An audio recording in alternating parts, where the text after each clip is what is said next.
오늘은 안톤 체호프의 소설 중에서 한 편 준비했습니다.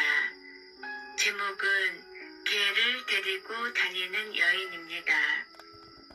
1899년에 발표된 이 작품은 개를 데리고 있는 부인이라고 번역되기도 하였습니다.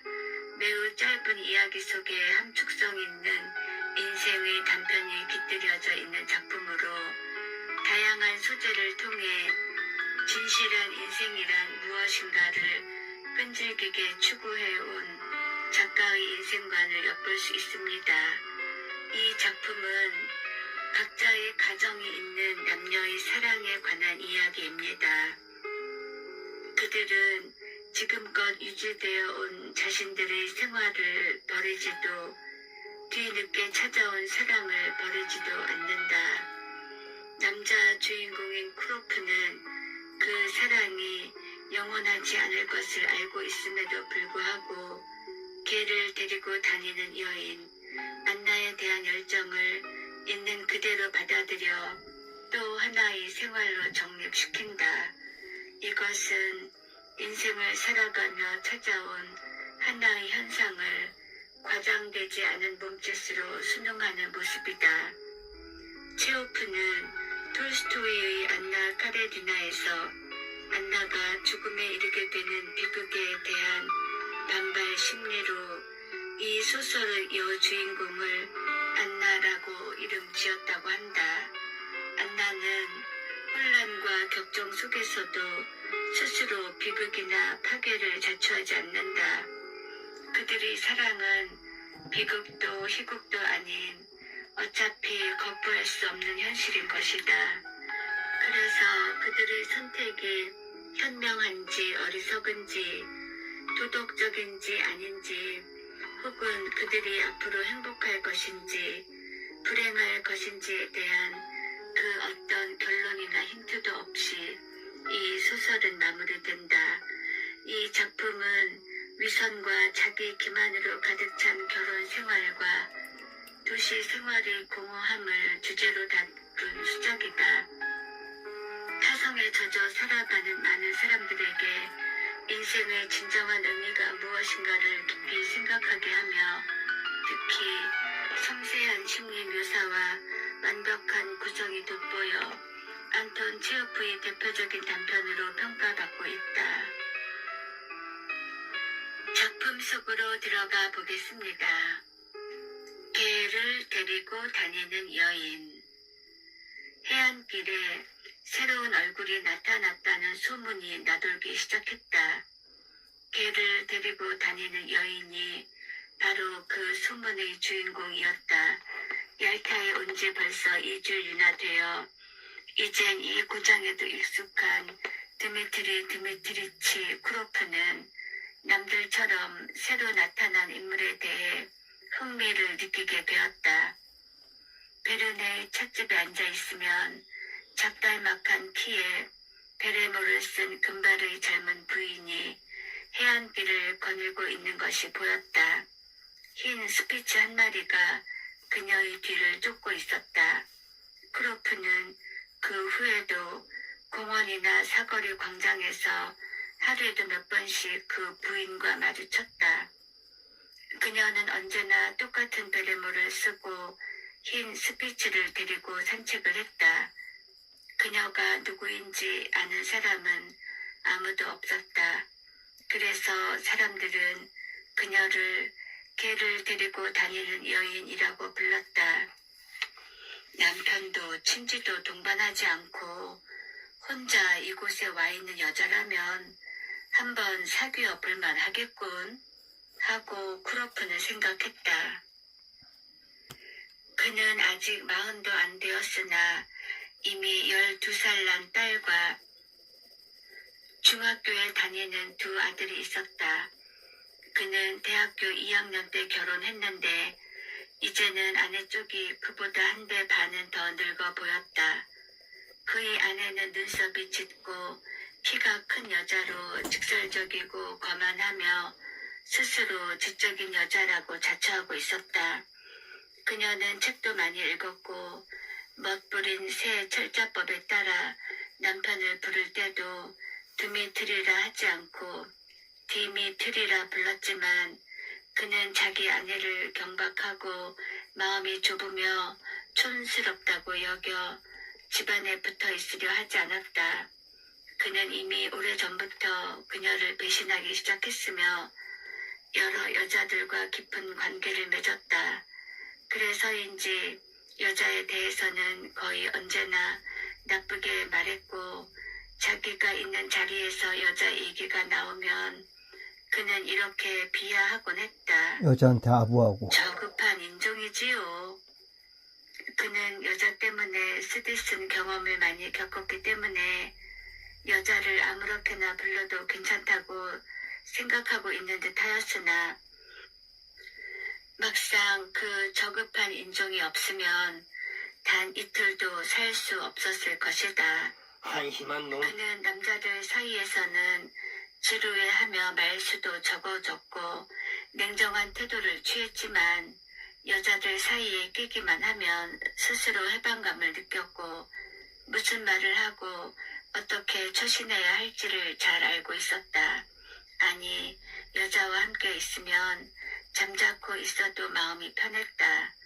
그의 외모와 기질에는 뭔가 알 수 없는 매력이 있어 그것이 여자의 마음을 끌고 유혹하였다.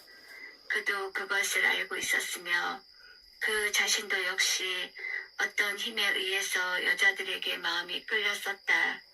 남녀 관계란 다 저런 저런 놈한테 다 넘어가, 여자들이. 주는 가볍고 경쾌한 일처럼 생각되겠지만 신분이 있는 인간, 특히 그것이 우유부단한 모스크바 토박이인 경우에는 점점 골치 아픈 문제로 발전하여 마지막에 가서는 진퇴양난의 상태에 빠지기 마련이다.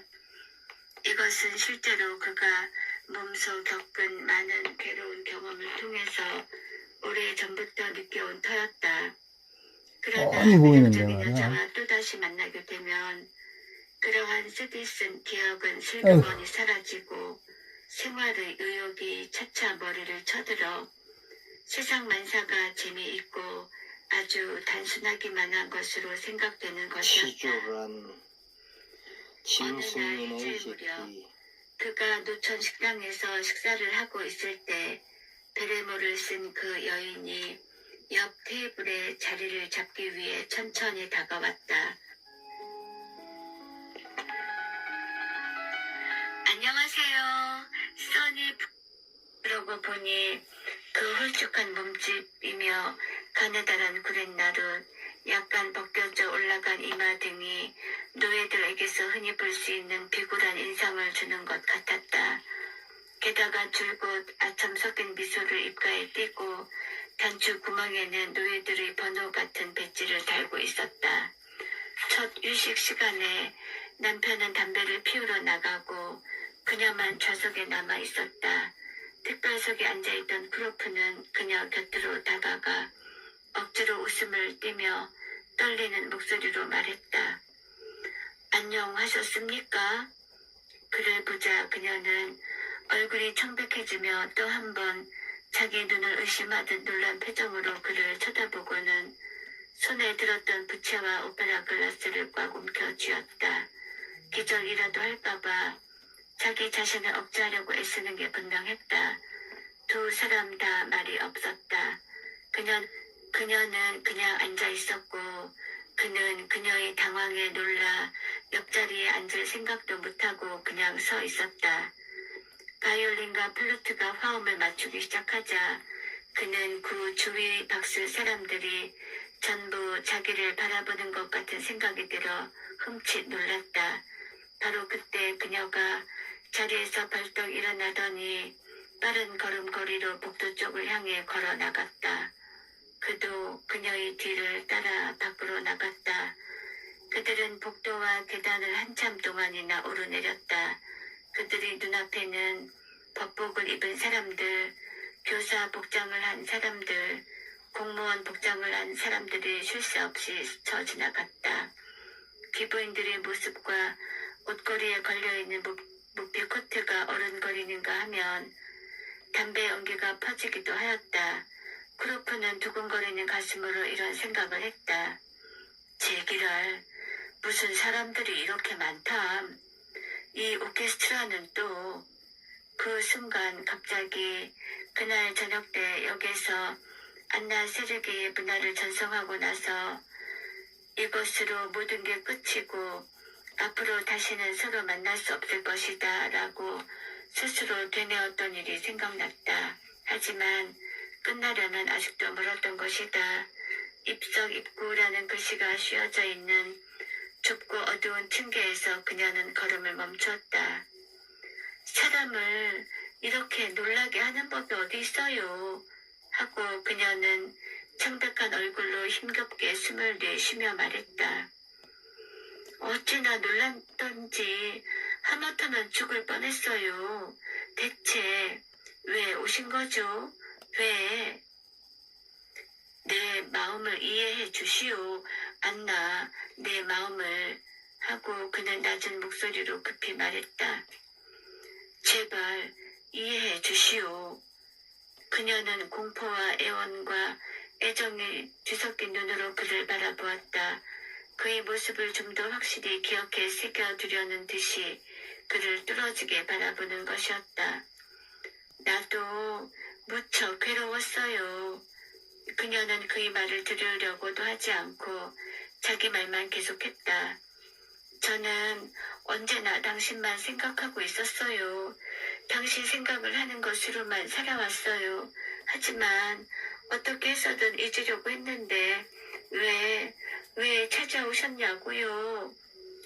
위쪽 층계에서 남학생 둘이 담배를 피우며 내려다보고 있었으나 크로프는 안나 세르게의 분할을 끌어안고 얼굴과 뺨과 손에 마구 키스를 퍼부었다.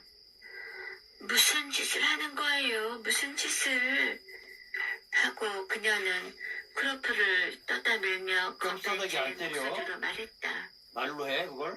우린 두 사람 다 미친 거예요. 오늘 중으로 이곳을 떠나세요. 아니 지금 당장 떠나세요.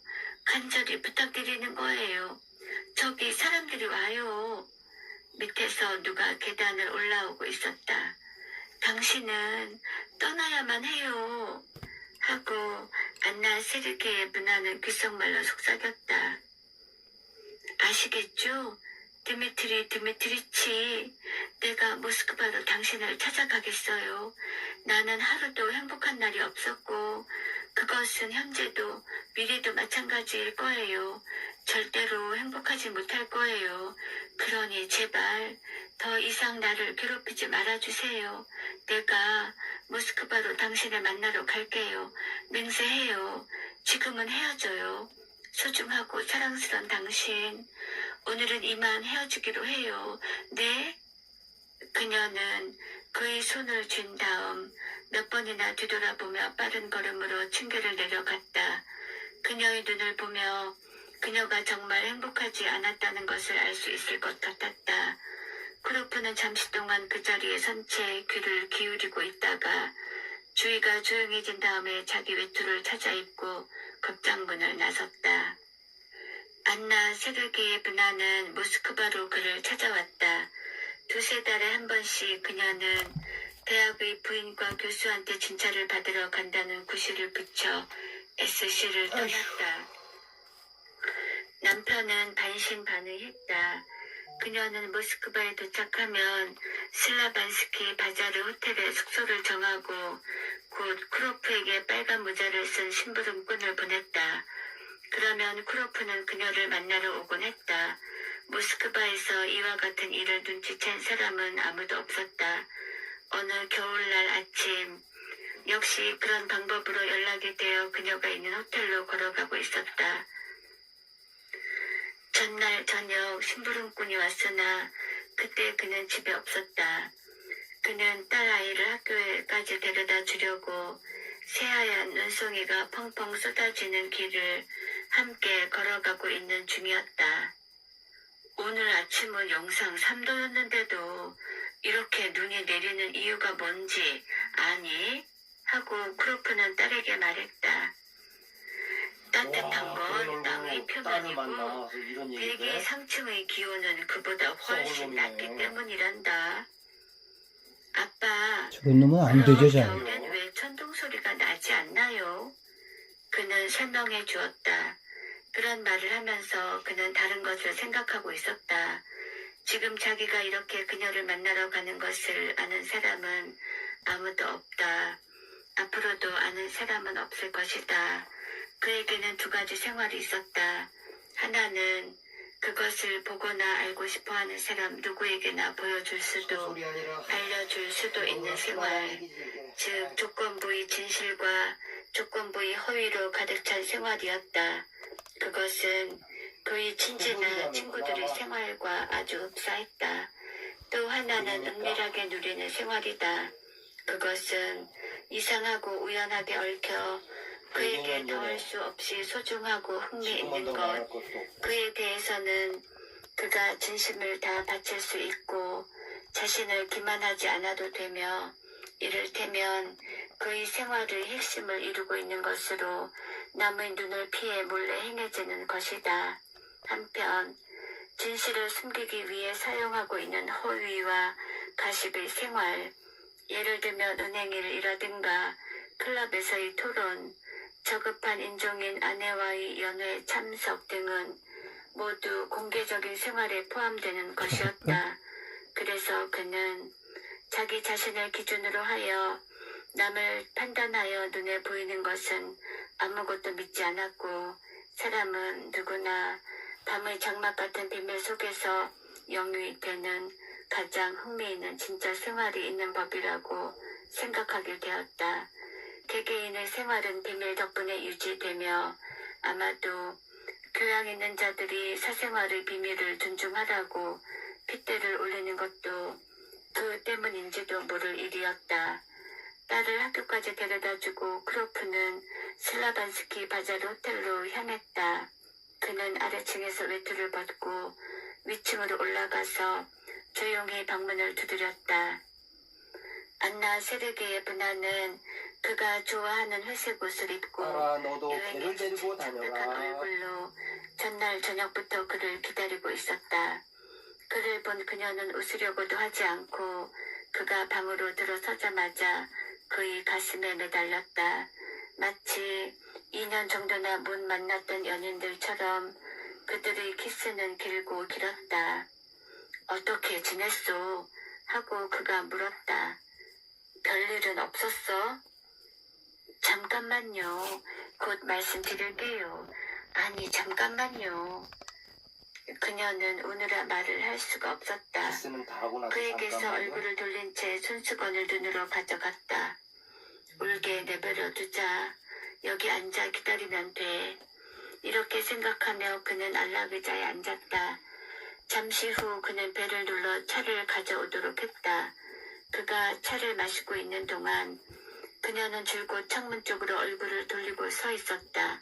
그녀는 두 사람의 생활이 이처럼 서글프게 되어버렸다는 비참한 생각에 감정이 격해져 온 것이다. 두 사람은 마치 도둑처럼 사람들의 눈을 피해가며 몰래 만나야만 하는 것이다. 이래도 그들의 생활이 온전하다고 할 수 있단 말인가? 이제 그만 하고 그는 말했다. 그는 두 사람의 사랑이 그리 빨리 끝나지 않으리라는 것을 잘 알고 있었다. 그들의 관계가 저것도 사랑이네요. 언제까지 계속될 것인지도 예측할 수 없었다. 그러나 그에 대한 안나 세르게예브나의 예측은 더욱 강해지고 열렬해져 가고 있었기 때문에 그녀에게 그들의 관계가 언젠가는 끝난다는 것을 말할 수는 없었다.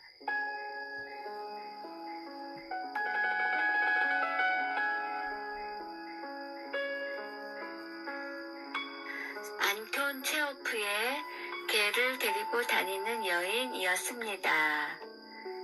감사합니다.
Unbelieving, unbelieving, unbelieving,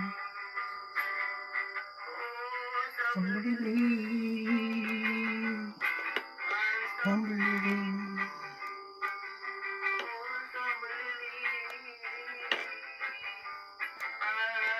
Unbelieving.